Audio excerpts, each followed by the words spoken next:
सत्य समाचार तटस्थ समाचार समाज बदल्ने हाम्रो अभियान। नमस्कार, यो हो टाइम समाचार। म वीरेन्द्र मनसुर गरौँ। जितिया पर्व सम्पन्न सम्बन्धी प्रसङ्गबाट मधेसको प्राचीन मिथिला क्षेत्रका महिलाले जितिया पर्व मनाएका छन्। यो निराहार व्रत बिहान 7 बजेपछि समापन भएको मिथिला पञ्चाङ्ग विद्यापति पञ्चाङ्गमा उल्लेख छ। यो बिहान पवित्र जलाशयमा नुहाएर व्रत सङ्कल्प गर्दै मिथिलाका महिलाहरूले निराहार व्रत सुरु गरेका थिए। पितृपक्ष पनि भनिने असोज कृष्ण पक्षको अष्टमी तिथिमा यो व्रत परम्परा छ। शनिबार मध्यरातपछि तत्काल अष्टमी तिथि नलागे पनि व्रतको दिन सुरु भएको हुँदा मिथिलाका महिलाहरूले ओगटनपछि उपवास सुरु गरेका हुन्। पितृपक्ष पनि यस पर्वमा व्रतालु सप्तमी तिथिका दिन पवित्र स्नान गरी पितृको स्मरण गर्दै व्रत सङ्कल्प गरेर चोखो नुतो खाने चलन छ। निष्ठा र श्रद्धापूर्वक गरिने जितिया व्रतको प्रभावले सन्तानको कल्याण हुनेसँगै आमाहरूलाई सन्तानले अत्यन्त सुख दिने विश्वास गरिन्छ। यसैबीच राष्ट्रपति रामचन्द्र पौडेलले जितिया पर्वको अवसरमा सबै नेपाली दिदी बहिनीहरूमा सुख शान्ति र समृद्धिका लागि शुभकामना व्यक्त गर्नुभएको छ।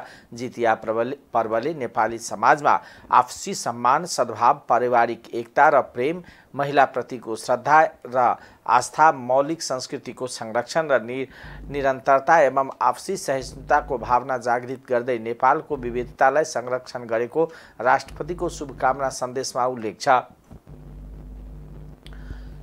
जीएनजी आन्दोलनपछि उत्पन्न विषम परिस्थितिमा मुख्यमन्त्री सतीश कुमार सिंहले राजीनामा दिएपछि जनमत पार्टीले प्रदेश सरकारलाई दिएको समर्थन समेत फिर्ता लिएको छ।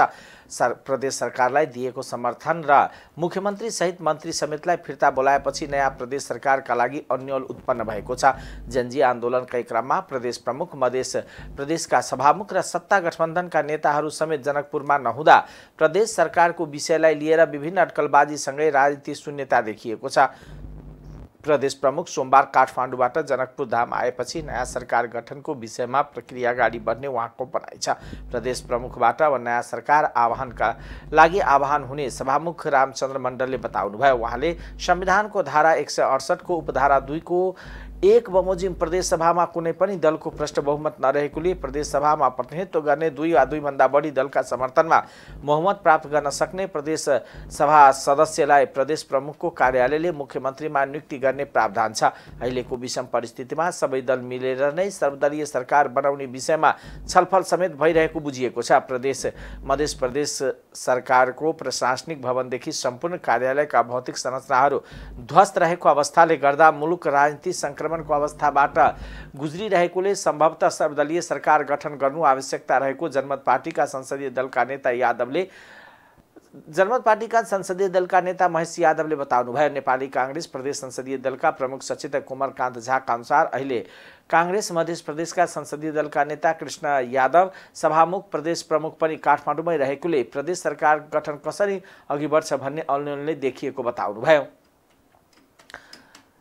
जीएनजी आन्दोलनले केही दिन बन्द रहेको रेलवे बस सेवा पुनः सुचारू भएको छ। विद्यालय सोमबारदेखि सञ्चालन भएको छ। जीएनजी आन्दोलनपछि उत्पन्न अस्थिर परिस्थितिले जनजीवन प्रभावित भएको थियो, तर अहिले स्थिति सामान्य भएको छ। नेपाल रेलवेका सहायक केवल बहादुर नेपालीका अनुसार भारतको सर्भिसिङ गरेर ल्याइएको रेल आइतबारदेखि जयनगरबाट जनकपुर धाम सेवा सञ्चालनमा आएको छ। उहाँले जनाएअनुसार आजदेखि 3वटा समय तालिका अनुसार रेल सेवा नियमित रूपमा उपलब्ध हुनेछ। त्यस्तै आन्दोलनका कारण केही दिन रोकिएको बस सेवा पुनः सुरु भएको छ।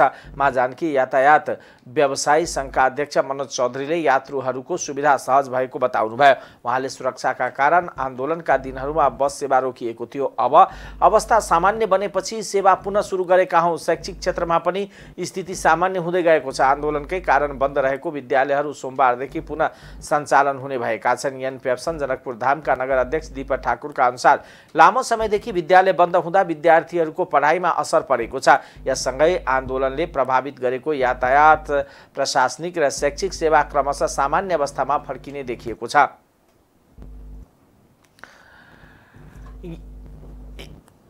लाहान नगरपालिका 1 स्थित खाद्य व्यवस्था तथा व्यापार कम्पनीको गोदाममा लुटपाट गरी खाद्यान्न प्रशासनको कडा उर्दीपछि फिर्ता हुन थालेको छ। जीएनजी आन्दोलनका क्रममा गत मङ्गलबार दिउँसो कम्पनीको गोदामबाट चामल चिनी लुटपाट भएको थियो। इलाका प्रशासन कार्यालय लाहानका प्रशासकीय अधिकृत सन्तोष रायका अनुसार लुटपाटको घटनाले राष्ट्रिय स्तरमै लाहानको बेज्जती गराएको भन्दै कार्यालयले कडा निर्देशन जारी गरेपछि फिर्ता हुन थालेको हो। उहाँले हामी उर्दी जारी गरेका थियौँ, फिर्ता गर्नका लागि फिर्ता नगर्नेलाई सीसीटीभी फुटेज र सामाजिक सञ्जालमा उपलब्ध फोटो भिडियोको आधारमा पहिचान गरी कानुनी कारबाही गरिने भनेर भनेका छौँ। उहाँका अनुसार स्थानीय युवाहरूका सक्रियतामा चामल र चिनी फिर्ता हुन थालेको हो। केही व्यक्तिहरूले स्वयं आएर केही स्थानीय युवकको माध्यमबाट आइतबार चामल र चिनी फिर्ता गरेका हुन्। खाद्य कम्पनी लाहान शाखाका सूचना अधिकारी अनिल महतोका अनुसार आइतबार बेलुका 9 बजेसम्म 71 क्विन्टल चामल र करिब 18 क्विन्टल चिनी फिर्ता लिएको छ।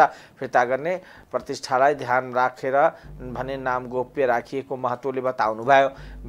विवरण अनुसार 4वटा गोदाममा भण्डारण गरिएको 8148 क्विन्टल चामल, 3220 क्विन्टल चिनी र 53 क्विन्टल 21 किलो धान र 98,815 थान जुटका बोरा लुटिएका थिए। उहाँका अनुसार यसको अनुमानित मूल्य 10,91,22,827 बराबर रहेको छ। लुटपाटको क्रममा कार्यालय परिसरमा राखिएको कार र मोटरसाइकलमा आगजनी गरिएको छ। खाद्य कर्मीको क्वार्टरबाट ल्यापटप, खाना पकाउने 2 थान ग्यास सिलिन्डर तथा मोबाइल समेत लुटिएको छ।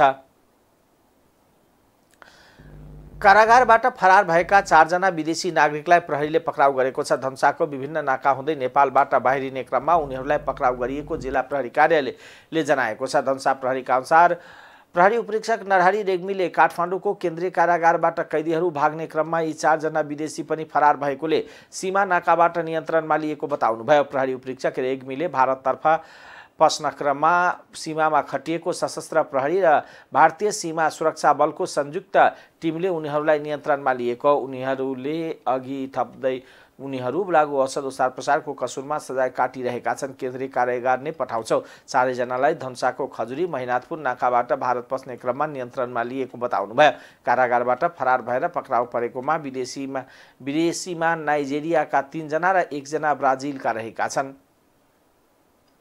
अर्थमन्त्री रामेश्वर खनाल, ऊर्जा जलस्रोत तथा सिंचाई, भौतिक पूर्वाधार तथा यातायात तथा शहरी विकास मन्त्री कुलमान घिसिङ र गृह तथा कानुन न्याय तथा संसदीय मामिला मन्त्री ओम प्रकाश अर्यालले शपथ लिनुभएको छ।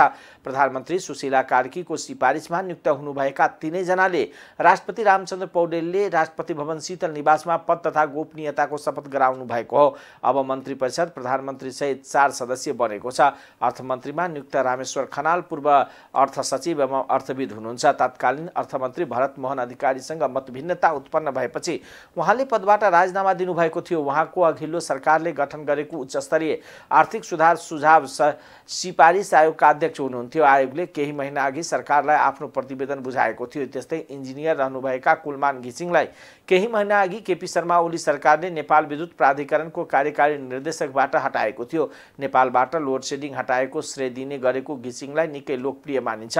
ओम प्रकाश अर्याल कानुन व्यवसाय हुनुहुन्छ। उहाँले भ्रष्टाचार विरोधी अभियान कर्मीको छवि बनाउनु भएको छ। उहाँ यसै काठमाडौँ महानगरका कानुनी सल्लाहकार हुनुहुन्थ्यो। नवनियुक्त मन्त्री ओम प्रकाश अर्याललाई 2वटा मन्त्रालयको जिम्मेवारी दिएको छ। सोमबार राष्ट्रपति रामचन्द्र पौडेलबाट शपथ लिएका मन्त्री अर्याललाई गृह र कानुन न्याय तथा संसदीय मामिला मन्त्रालयको जिम्मेवारी दिएको हो। नवनियुक्त गृहमन्त्री ओम प्रकाश अर्यालले पदभार ग्रहण गर्नुभएको छ। शीतल निवासमा शपथ ग्रहण गर्ने लगत्तै मन्त्री अर्यालले पदभार ग्रहण गरेका हुन्। नवनियुक्त गृहमन्त्री ओम प्रकाश अर्यालले क्षति भए पनि आन्दोलनले ऐतिहासिक अवसरको ढोका खोलेकोले अब विवाद अन्त्य गरेर अघि बढ्नुपर्ने बताउनुभयो। मन्त्रीको पदभार ग्रहण गरे लगत्तै सोमबार गृह मन्त्रालयमा उहाँले सञ्चारकर्मीसँग अब विवाद गरेर पछि फर्किन नहुने धारणा राख्नुभयो। अहिले अब विवाद गरेर पछि फर्किने होइन, विवाद हटाएर अघि बढ्ने हो मन्त्री अर्यालले बताउनुभयो। क्षति भए पनि ऐतिहासिक अवसरका लागि ढोका खोलेको छ। अहिले सुरुवात गर्ने र त्यसलाई निर्वाचनबाट थप प्रमाणीकरण गर्न लाग्नु पर्दछ। गृह मन्त्रालयले जेएनजी आन्दोलनमा ज्यान गुमाएका सम्मानमा राष्ट्रिय शोक मनाउने निर्णय गरेको छ। नवनियुक्त गृहमन्त्री ओम प्रकाश अर्यालले पदभार ग्रहण गरेपछि शोकमा राष्ट्रिय झण्डा झुकाउने निर्णय गर्नुभएको हो। शोक दिवस कुन दिन मनाउने भन्ने मन्त्री परिषदले निर्णय लिने उहाँको भनाइ छ। आन्दोलनका क्रममा ज्यान गुमाएका परिवारलाई काजक्रिया खर्च बापत प्रति परिवार 1 लाख रुपियाँ उपलब्ध गराउने तथा मृतकको शव घर ठेगानसम्म पुर्याउने निर्णय गरेको मन्त्री अर्यालले जानकारी दिनुभयो।